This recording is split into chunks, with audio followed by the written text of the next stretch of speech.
پہ 5-6 باتیں ذہن بتائی ہیں، آپ اس کو ذہن میں رکھ لیں گے نا؟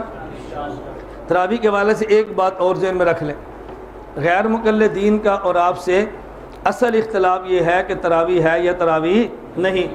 وہ کہتے ہیں تراویح نہیں، وہ تہجد کو تراویح کہتے ہیں، اور ہم کہتے ہیں تراویح ہے، ہم مستقل تراویح کو تراویح کہتے ہیں۔ اگر غیر مقلدین کی بات مانیں کہ تہجد کا نام تراویح ہے، تو غیر مقلد سے آپ پوچھیں کہ جو عبادت ہم کرتے ہیں اس کا نام کیا ہے، اس نے کہنا ہے تراویح۔ جس نماز میں اختلاف ہے اس نماز کا نام کیا ہے؟ تراویح۔ آپ اس سے پوچھیں تراویح مفرد ہے یا جمع، تراویح مفرد ہے یا جمع، اور پھر پوچھیں کہ جمع کے افراد 3 ہوتے ہیں یا 1، 3 ہوتے ہیں یا 2، بتائیں۔ اس نے کہنا یہ جمع کے کم از کم افراد 3 ہوتے ہیں۔ اس نے کہنا تراویح کس کی جمع ہے؟ اس کو شاید نہ آئے، آپ کو سمجھانا پڑے کہ تراویح ترویحۃ کی جمع ہے، تراویح جمع ہے ترویحۃ کی۔ آپ بتائیں ترویح کہتے کسے ہیں؟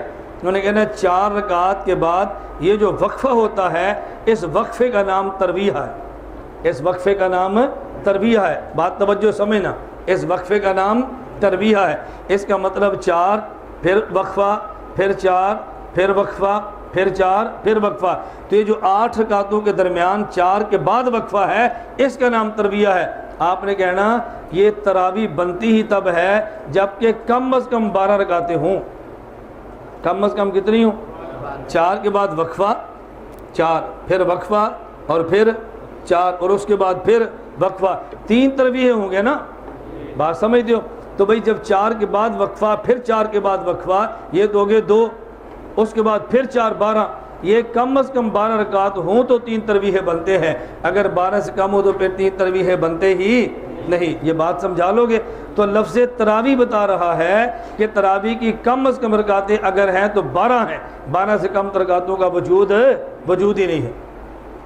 اور اس پہ ایک چھوٹا سا سوال اور ذہن میں رکھ لینا، انہوں نے کہنا بھی یہ جو آپ تراویح کو تراویح کہتے ہیں یہ تراویح کا لفظ حدیث مبارک میں ہے؟ وہ کہے گا نہیں، جو احادیث آتی ہیں ان احادیث میں تراویح کا لفظ نہیں ہے۔ وہ کہیں گے اس میں قیام اللیل ہے، قیام رمضان ہے، یہ باتیں وہ کہتے رہیں گے۔ آپ ان سے پوچھیں کہ جس حدیث میں تراویح کا لفظ ہے نا، ہمیں ذرا آپ وہ حدیث نکال کے دیں کہ تراویح کا لفظ کس حدیث میں ہے۔ آپ ذہن نشین فرما لیں کہ تراویح کا لفظ کس حدیث میں ہے۔ جس حدیث میں تراویح کا لفظ ہے نا اسی حدیث میں 20 رکعت کا ذکر بھی ہے، اسی حدیث میں 20 رکعت کا ذکر بھی ہے۔ میں آپ کو پہلے بتا چکا ہوں کہ حدیث کسے کہتے ہیں؟ پیغمبر کا قول فعل تقریر، صحابی کا قول فعل تقریر اور تابعی کا قول فعل تقریر، اس کا نام حدیث ہے۔ شرح نخبہ، مقدمہ مشکات، طبی، القواعد اور خیر اصول، میں نے 5 حوالے دیے تھے، آپ کو یاد ہو۔ مسند الامام زید بن علی بن حسین بن علی، ان کی کتاب ہے مسند الامام زید۔ اس روایت میں تراویح کے لفظ ہے، وہ لفظ کیا ہے؟ حدثنی زید بن علی عن نبی عن جدی عن علی انہ امر الذی یصلی بالناس صلاۃ القیام فی شہر رمضان۔ حضرت علی رضی اللہ تعالیٰ عنہ نے رمضان مبارک کے مہینے میں صلاۃ القیام یعنی قیام اللیل تراویح پڑھانے کے ایک بندے کو حکم دیا، ان یصلی بہم 20 رکعۃ، حکم دیا کہ تراویح 20 پڑھانا، یسلم فی کل رکعتین، ہر 2 رکعت پر سلام پڑھا دے پھیر دینا، وَيُرَاوِحُ مَا بَيْنَ كُلِّ 4 رکعتٍ، اور ہر 4 رکعت تراویح پر ترویح پڑھنا۔ یہ جو ترویح کا لفظ ہے یہ اسی حدیث میں ہے جس میں 20 کا ذکر ہے۔ اور بات سمجھ آ گئی ہے؟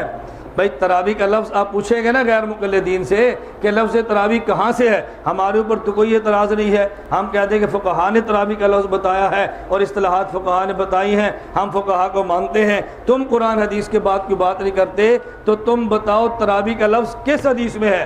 ہم کہتے ہیں جس حدیث میں تراویح کا لفظ ہے یراوح ترویح، اسی حدیث میں 20 کا ذکر ہے۔